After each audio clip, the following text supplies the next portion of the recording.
Salam sejahtera untuk kita semua. Pelajaran Sekolah Sahabat dengan tema utama pada hari-hari terakhir ini, pekabaran kitab Ibrani. Pelajaran ke-7, Yesus jangkar jiwa. Jumat 11 Februari, pendalaman. Bacalah Yohanes yang kekasih yang ditulis oleh Ellen White, halaman 455-460 dalam Alfa dan Omega jilid 7, Yudas, halaman 358-366 dalam Alfa dan Omega jilid 6. Peperangan melawan diri sendiri adalah peperangan terbesar yang pernah berlangsung. Penyerahan diri sendiri, memasrahkan sepenuhnya kepada kehendak Allah, memerlukan satu pergumulan, tetapi jiwa itu harus lebih dulu diserahkan kepada Allah, barulah dapat dibarui di dalam kesucian. Yohanes ingin jadi seperti Yesus, di bawah pengaruh yang mengubahkan dari kasih Kristus menjadi lemah, lembut, dan rendah hati. Diri sendiri disembunyikan di dalam Yesus. Melebihi segala sahabat-sahabatnya, Yohanes menyerahkan dirinya kepada kuasa kehidupan yang ajaib itu. Adalah kasih yang mendalam dari Yohanes bagi Kristus yang memimpin dia selamanya, mengingini untuk dekat selalu pada sisinya. Juru selamat mengasihi ke-12 rasul itu, tetapi hati Yohanes adalah roh yang paling menerima. Ia lebih muda dari yang lain, dengan lebih daripada kepercayaan seorang anak ia membuka hatinya kepada Yesus. Dengan demikian, ia lebih bersimpati dengan Kristus, dan melalui dia, pengajaran rohani yang paling dalam dari juru selamat disampaikan kepada orang banyak. Keindahan kesucian yang telah mengubahkan dia bersinar dengan cahaya seperti Kristus dari wajahnya. Dalam penyembahan dan kasih, ia memandang juru selamat sampai keserupaan dengan Kristus, dan persekutuan dengan dia menjadi cita-cita yang satu-satunya, dan dalam tabiat dipantulkan tabiat Tuhannya. Pelajaran yang bisa kita dapatkan pada saat ini dan merupakan rangkuman sepanjang minggu ini. Kalau kita mempelajari pelajaran sepanjang minggu ini, kita haruslah memiliki kedewasaan rohani. Bukti dari kedewasaan rohani dari seorang Kristen adalah kesiapan untuk kita dapat meninggalkan segala sesuatu, rela meninggalkan akan kehidupan lama kita, dan hidup sebagai manusia baru.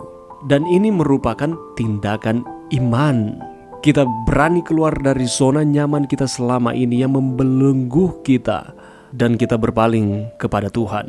Janganlah kita menjadi generasi padang gurun yang mengalami kasih karunia Tuhan dan keselamatan daripadanya, tetapi mereka menyia-nyiakan berkat yang Tuhan berikan ini di dalam kehidupan mereka.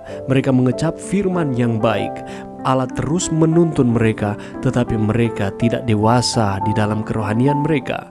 Bangsa ini terus diberkati oleh Tuhan, tetapi mereka murtad di hadapan Tuhan.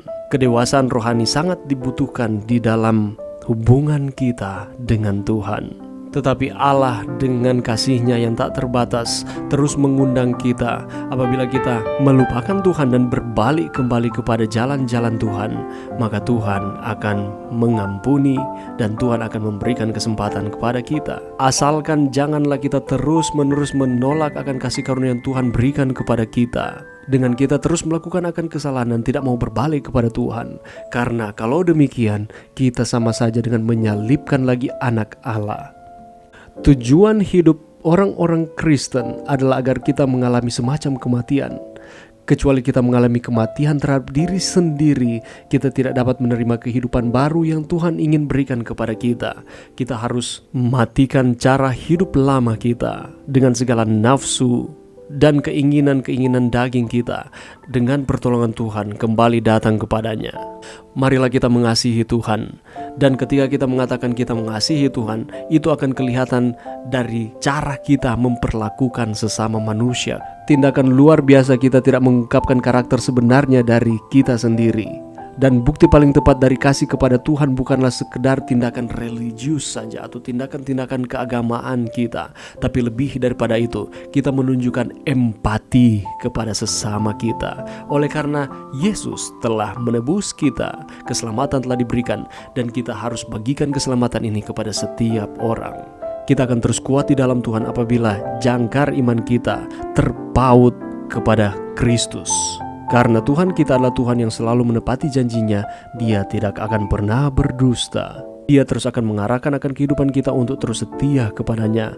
Pengharapan terus akan diberikan kepada kita apabila kita terus berharap pada janji-janji Tuhan. Itulah sebabnya peperangan melawan diri sendirilah adalah peperangan terbesar yang pernah berlangsung dan sedang berlangsung pada saat ini.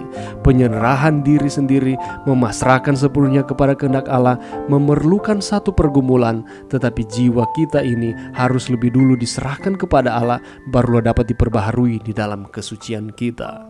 Mari kita terus datang kepada Tuhan dan izinkan Tuhan yang mengendalikan akan kehidupan kita. Mari berdoa. Terima kasih Tuhan atas firman-Mu pada saat ini. Terima kasih Tuhan oleh karena Engkau adalah pengharapan kami. Dan Tuhan sudah berjanji bahwa Tuhan akan terus merealisasikan akan janji-janjinya di dalam kehidupan kami. Bantu kami untuk terus setia kepada Tuhan. Ini doa kami di dalam nama Yesus. Amin.